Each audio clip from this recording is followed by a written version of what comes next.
अयोध्या के राजा दशरथ की 3 पत्नियों और उनसे होने वाले 4 पुत्रों राम, लक्ष्मण, भरत और शत्रुघ्न के बारे में सभी जानते हैं, लेकिन भगवान राम की बड़ी बहन के बारे में हर किसी को नहीं पता। वाल्मीकि रामायण में भी राम की बहन शांता के बारे में जानकारी नहीं है, लेकिन दक्षिण पुराण में भगवान राम की बहन शांता का इतिहास जरूर मिलता है। भगवान राम की बहन शांता का सच यह है कि शांता राम की बड़ी बहन और माता कौशल्या की बेटी थी। वह बहुत ही सुंदर और हर कार्य में निपुण थी। शास्त्र से लेकर पाक कला तक में एकदम पारंगत। वहीं रानी कौशल्या की बहन थी रानी वर्षिणी, जिनका विवाह अंगदेश के राजा रोमपद के साथ हुआ था।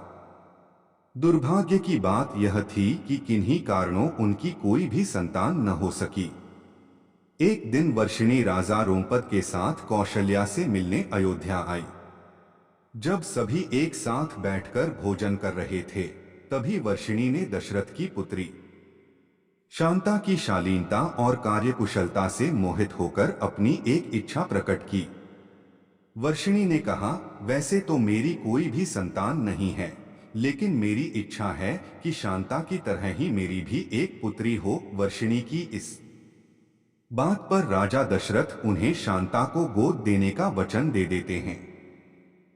इस प्रकार राजकुमारी शांता अंगदेश के राजा रोमपद की पुत्री बन जाती है। एक दिन राजा रोमपद किसी काम में इतना खोए रहते हैं कि उनकी चौखट पर आए ब्राह्मण की आवाज उन्हें सुनाई ही नहीं देती।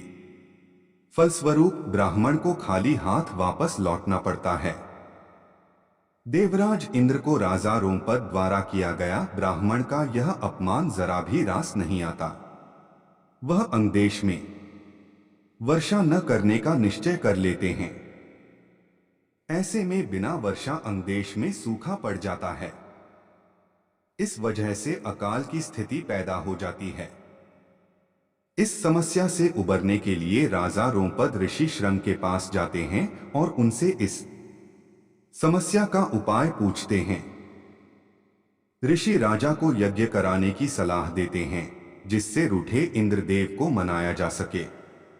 राजा रोमपद ऐसा ही करते हैं और यज्ञ के बाद अंगदेश में पुनः वर्षा होती है। इससे अंगदेश में आई समस्या का अंत होता है। ऋषि श्रंग से प्रसन्न होकर राजा रोमपद उनसे अपनी पुत्री शांता का विवाह करा देते हैं।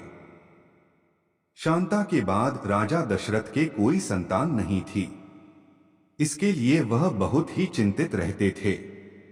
इसी कारण वह भी ऋषि श्रंग के पास जाते हैं। ऋषि श्रंग उन्हें कामाक्षी यज्ञ कराने की सलाह देते हैं। ऋषि के कहे अनुसार राजा दशरथ कामाक्षी यज्ञ संपन्न कराते हैं और प्रसाद के रूप में खीर बनवाते हैं। यज्ञ समाप्त होने के बाद जो खीर का प्रसाद था, उसे राजा दशरथ की तीनों पत्नियां कौशल्या, सुमित्रा और कैकेयी ग्रहण करती हैं।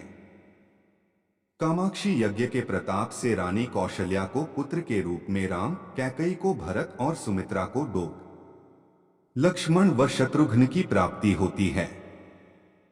चारों पुत्रों को अपनी बहन शांता के बारे में कुछ भी मालूम नहीं होता है।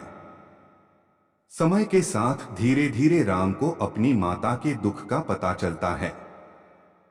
साथ ही भगवान राम की बहन शांता के जीवन का सच, जो कोई नहीं जानता था, राम को मालूम हो जाता है। बहन शांता के बारे में जानने के बाद राम अपनी मां को बहन शांता से मिलवाते हैं और सभी पुराने मतभेदों को दूर कर एक साथ रहने का वचन देते हैं।